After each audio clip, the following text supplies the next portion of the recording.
Good morning, everyone. Thank you so much for joining today's Parasha class. We are officially on the other side of the High Holy Days, and we have embarked on the story of Bereshit. We're back at the beginning of our wonderful Torah, and today we are talking about the second Parasha, which is Parashat Noach, or Parashat Noah. I hope you have settled comfortably, and maybe with a cup of coffee like me, or tea. And today we're going to explore not only the story of Noah, but also an ethical framework that Judaism considers universal, not just for us. Today I want to focus on the 7 Noahide laws. And these laws, derived from the story of Noah, create an ethical baseline for all of humanity, a universal guide to justice, compassion, and accountability. Often when we think about Jewish law, we focus on the Torah's mitzvot, or commandments to us, the Jewish people. But the Noahide laws reflect an ethical vision for all humanity, transcending religious boundaries. They present a set of standards we can strive to embody in our own lives and communities. Let's start with some context. Parashat Noach tells the story of the flood, a time when corruption and violence led to the destruction of nearly all life. Afterward, God establishes a covenant with Noah, symbolized by the Keshet, the rainbow, and provides a framework for rebuilding a society centered around justice and dignity. This covenant is not just with Noah's family, but with all future generations, establishing what we call the Sheva Mitzvot B'nai Noach, or the 7 Noahide laws. Each of these laws serves as a moral anchor, protecting against chaos and promoting dignity. They aren't detailed like the mitzvot at Sinai. Instead, they offer broad principles designed to support a humane society. Let's take a look at each law and look at the text and commentary that'll give us a fuller picture. The first Noahide law, the prohibition of idolatry. This first law is a principle that urges us towards a single, unified ethical direction. Idolatry may seem outdated, but it's more relevant than we might realize. In Genesis chapter 9, verse 1, we see God addressing Noah and his sons directly, emphasizing a one-on-one relationship with the divine. Here, God's voice reaches all of humanity, calling for a singular devotion to the values that hold us together. The Talmud in Sanhedrin 56a interprets this prohibition as a call to monotheism, to help society remain ethically focused.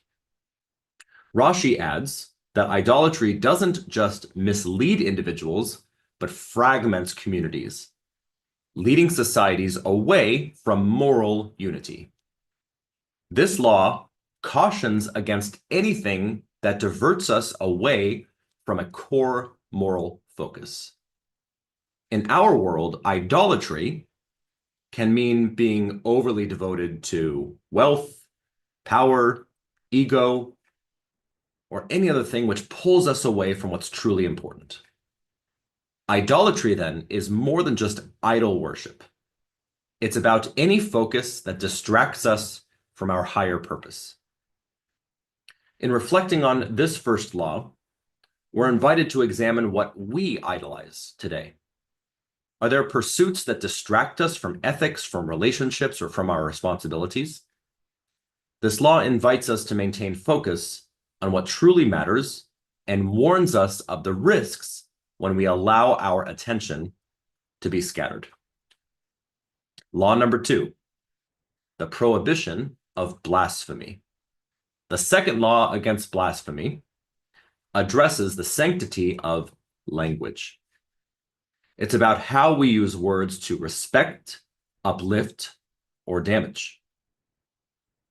Bereshit, Genesis, describes humanity's corruption as having quote unquote, corrupted their ways on earth, Genesis chapter 6, verse 12, which hints not just at physical misdeeds, but at a deeper decay in values and speech. This law calls us to respect the sacred, including how we speak about and to one another. Rambam, Maimonides, in his Mishnah Torah, highlights that respecting the divine involves more than refraining from overt blasphemy. It means avoiding language that degrades or harms. In a way, blasphemy here extends beyond disrespecting God and includes using words in ways that destroy or wound.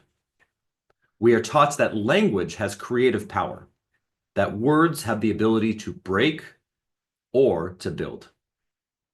When our speech is careless or cruel, it can indeed be considered blasphemous because it defiles the very gift of language.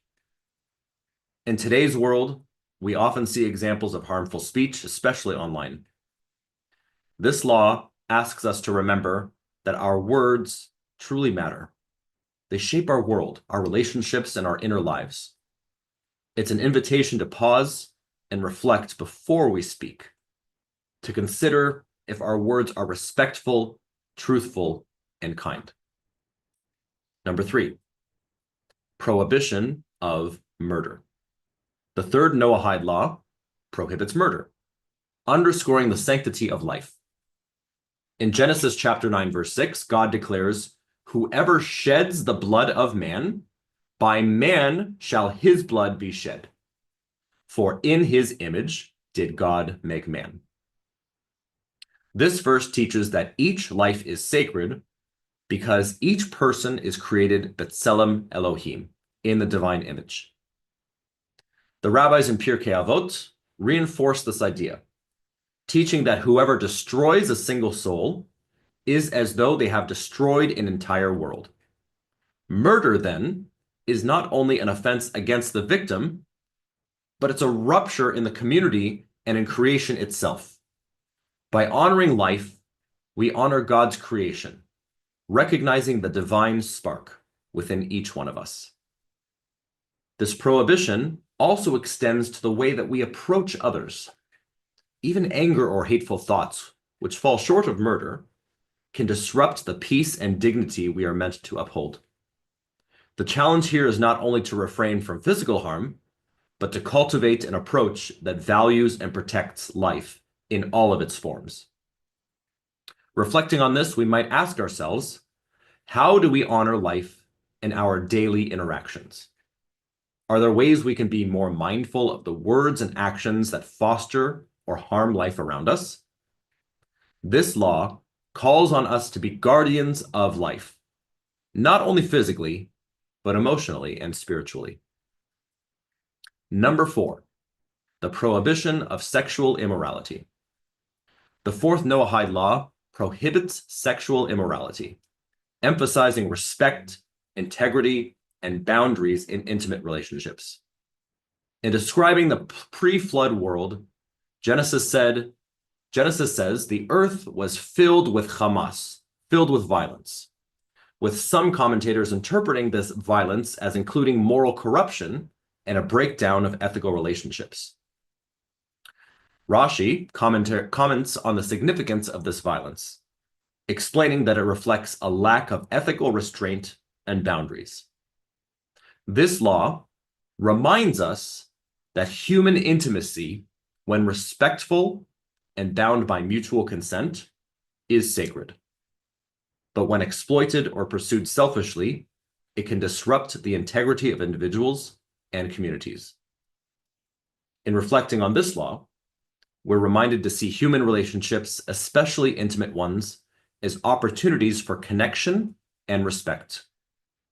Ethical boundaries preserve human dignity and serve as a foundation for community stability. This law isn't just about avoiding immorality. It's about holding relationships in high regard, respecting the sacred nature of intimacy, and remembering that relationships are built on trust, mutual respect, and kindness. Number 5, the prohibition of theft. The fifth Noahide law is the prohibition against theft. Bereshit describes the earth, as I said before, as filled with Hamas, which often means violence, or in this case, theft as well. We see some of these Noahide laws are derived from the same verse. A lot of this is rabbinic interpretation, as we can understand. Theft may seem obvious as a prohibition, but the rabbis emphasize that even small dishonesties can erode societal trust. Theft, therefore, isn't just an act of taking, it's a betrayal of the communal bonds that help a society function. The Midrash suggests that the generation of the flood normalized even minor thefts, with people stealing small amounts and then believing that such acts were too insignificant to matter. Yet, over time, these actions broke down trust and integrity, contributing to a society where boundaries were ignored and individual desires took precedence over respect for others. This law challenges us to think about theft in broader terms. It asks us to honor each other's property. Of course it does, but it also invites us to consider the ways that we might take more than we give.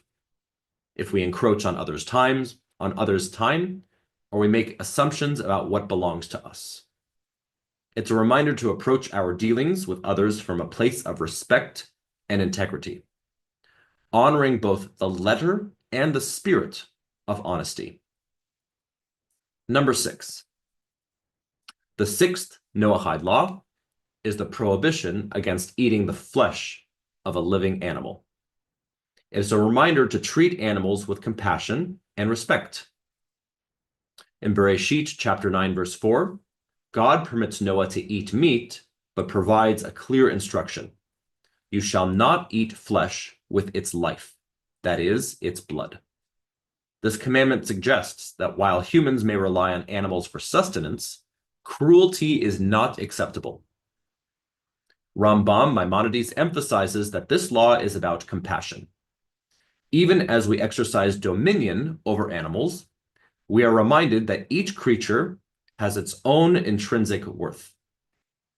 This law reflects an ethical approach to all life, reminding us that kindness and respect should extend to all living beings. It's an early example of what we might call animal welfare.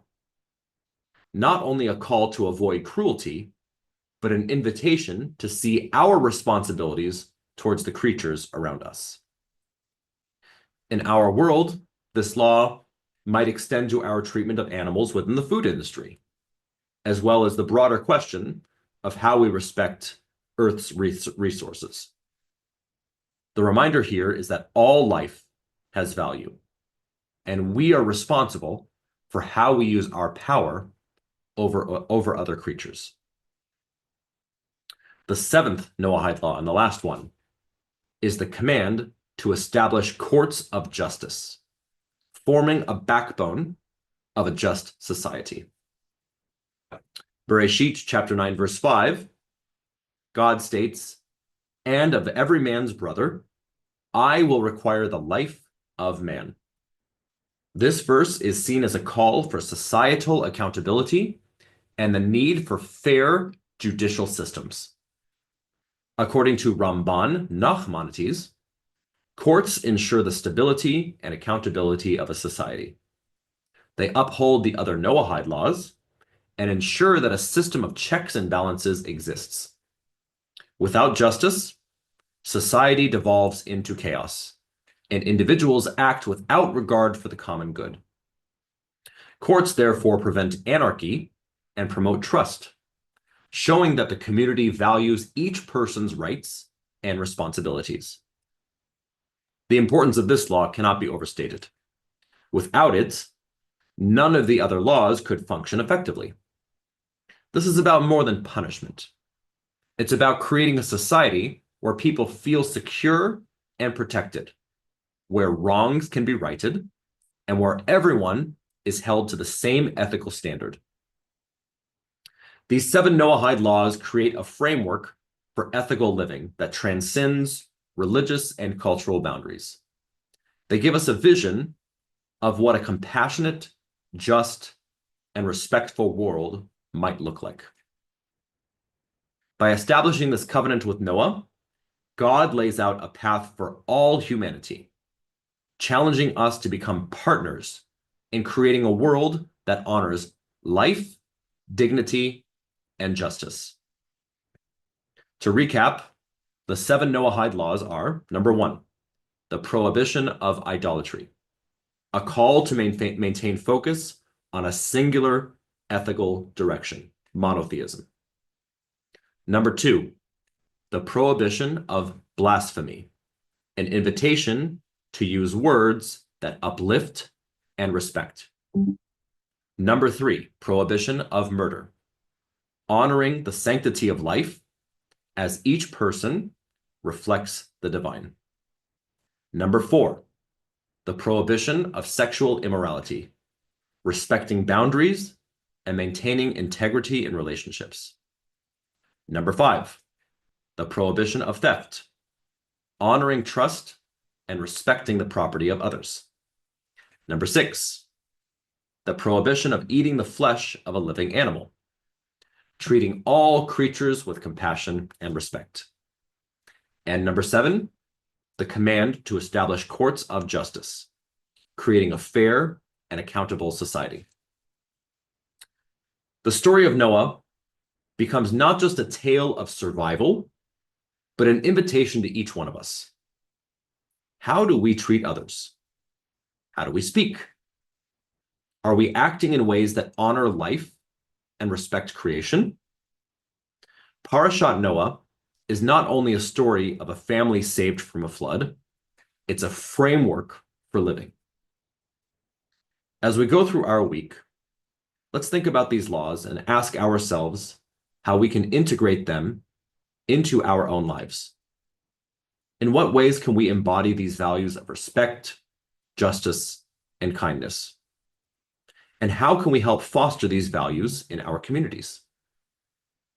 Thank you so much for joining me this morning, and I hope this discussion offered a new perspective on Parashat Noach and inspires us to live with a renewed sense of purpose, commitment, and compassion. I wish everyone a thoughtful and peaceful week ahead.